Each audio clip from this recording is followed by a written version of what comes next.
Hello. Today, there are many things that I could talk about, but the one thing I do want to talk about is how we can be more successful sales representatives for Smart Sale. I know that we're doing extremely well with our needs discovery calls and meetings, but the place that we need to improve the most is our follow-up meetings and closing the sale. There are several problems that we're facing that I believe that we can solve by addressing these 5 principles. First, we're going to talk about how we prepare and assemble our sales material effectively. Second, we're going to develop a sales call pattern for success.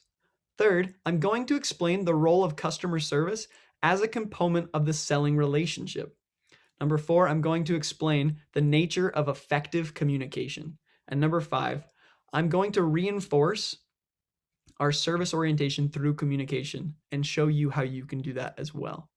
First, we're going to talk about how we prepare our sales material.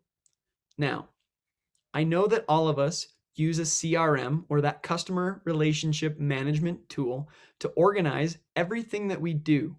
I believe that we can double down on this to a more effective manner. Anytime we speak with a client, we need to make sure that everything we talk about gets reported on.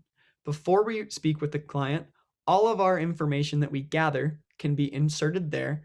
And after we've finished, we can make plans and set dates for our follow-up meetings. That way, all of our information regarding our client is all in one spot, so that whether we're in a call with them, something has happened, or we're about to make a call to them, we can find all of that information readily and it's accessible. This has to do as well with knowing our schedules. One of the problems that we've been facing is not having decision makers in our follow-up meetings. We can solve this problem by making sure that it is an integral part of our discovery call. By knowing our schedule so well that when we ask when their decision maker is available, we can determine exactly when the best time to meet will be. This will eliminate that problem and allow us to become more successful by having those decision makers there, and decisions can be made. This all ties into the next point, which is developing a sales call pattern. Now, I know we're being successful in our needs discovery calls, but the only way to become better at our follow-up is by analyzing the beginning and adjusting it so that our follow-up meetings can be better.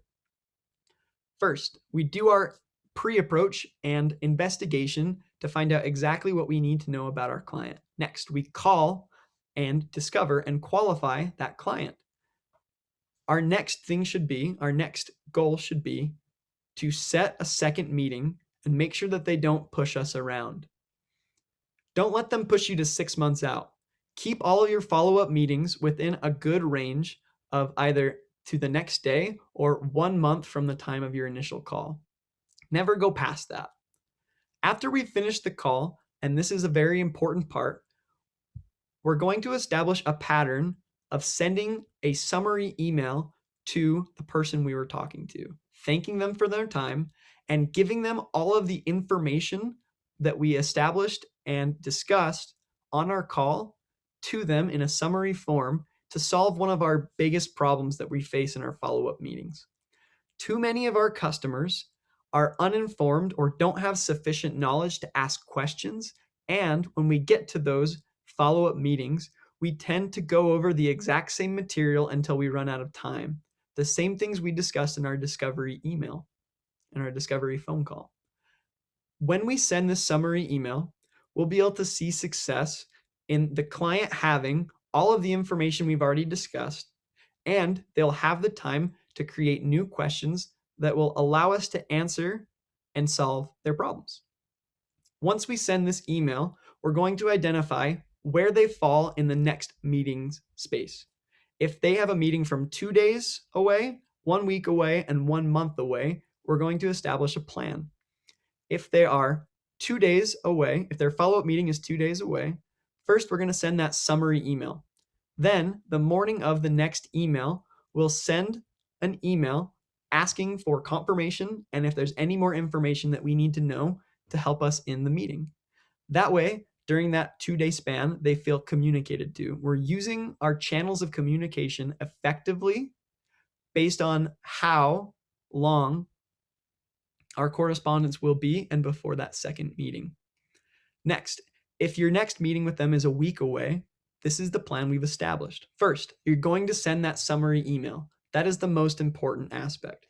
Then, 3 days later, you're going to give them a phone call, a brief 5 to 10 minute phone call, talking about what needs to be said, asking if there's any additional information, and confirming the meeting in a couple of days. Then, just like with the 2-day, on the morning of the meeting, you'll send an email confirming the meeting and asking if there's any additional information that you need to be successful in that meeting. Now, if your meeting is a full month away, our goal is to keep steady communication without being overbearing. So first, summary email after discovery call, the most important step. Next, a week later, you're going to send them an email regarding what we've talked about and if there's any more information that needs to be discussed. Next 2 weeks after your initial phone call, you'll give them a phone call again, talk to them for 5 to 10 minutes, confirm the appointment in 2 weeks, ask if there's any additional information, and then let them be. The third week, we're going to give them some space. Let them breathe a little bit.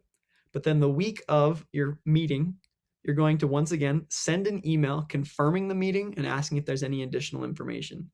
Doing so will allow us to communicate with our customers without being overbearing and making sure that those follow-up meetings are happening and are successful. Next, I want to explain the role of customer service as a component of the selling relationship. Now, I like to compare this all to a plant. Our customer is the plant, and we, by exhibiting great customer service, are in a sense watering that plant. A plant without water will die, just like our client, without great customer service, we will lose. The way that we exhibit that is by being available to them and searching out and finding and solving their problems. We can do that by making sure that we establish a solid connection. We focus on what they need, and we remember these important principles about sales. Sales is a dance. It's a give and take. It's a back and forth. It is not a you or me. It's a you and me. By exhibiting extraordinary customer service, we'll be able to take our sales to the next level. Now, most people don't think about customer service in that way, but we need to, because even though a lot of the time it goes unnoticed, extraordinary, unforgettable customer service will not go unremembered by our clients. If we're willing to bend over backwards for them, they're willing to take their business to us. Next, I want to explain the nature of effective communication. When it comes to communication, I like to use the analogy of swimming in water.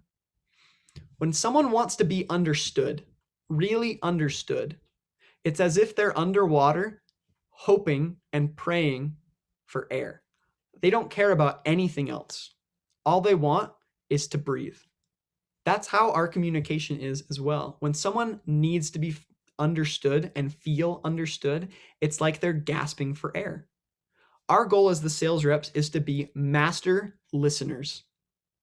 Never under any circumstance should you, while your client is talking, be thinking of what to say next. Instead, listen intently. Listen really. Find what they're saying and help them help you. In every communication, there's always a chance for communication breakdown. Our goal is to avoid that at all costs by being great listeners. And then when we communicate our ideas, make sure that they're succinct, that they're expressive, but not overbearing. Get rid of your filler words. Practice in front of a mirror. Prepare for each call like it's the most important one of your life. And then, as we're there in that call or in that meeting, you'll communicate effectively.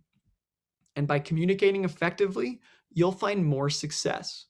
This is how we can avoid the problems that we've been facing. This is how smart sale can become a fantastically successful company because of you, because of your listening habits. Finally, I want to talk about how we can reinforce our service orientation through effective communication. We, as sales representatives, are helpers. Our goal is to help others help themselves. We provide products that are solutions to problems that people have. That is our service. We are problem solvers. We help people find success. The only way to do that effectively, though, is to know what their problem is. When we communicate effectively, it's as if not you are speaking to me, but that you are understanding me and I am understanding you. And when we understand each other, we're able to accomplish so much more than we could otherwise.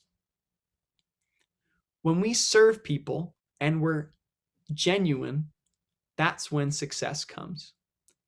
But the only way to serve people effectively in this line of work is to be master communicators, to listen, to speak effectively, and to get our points across so that the other person sees exactly what we want and what we can do for them.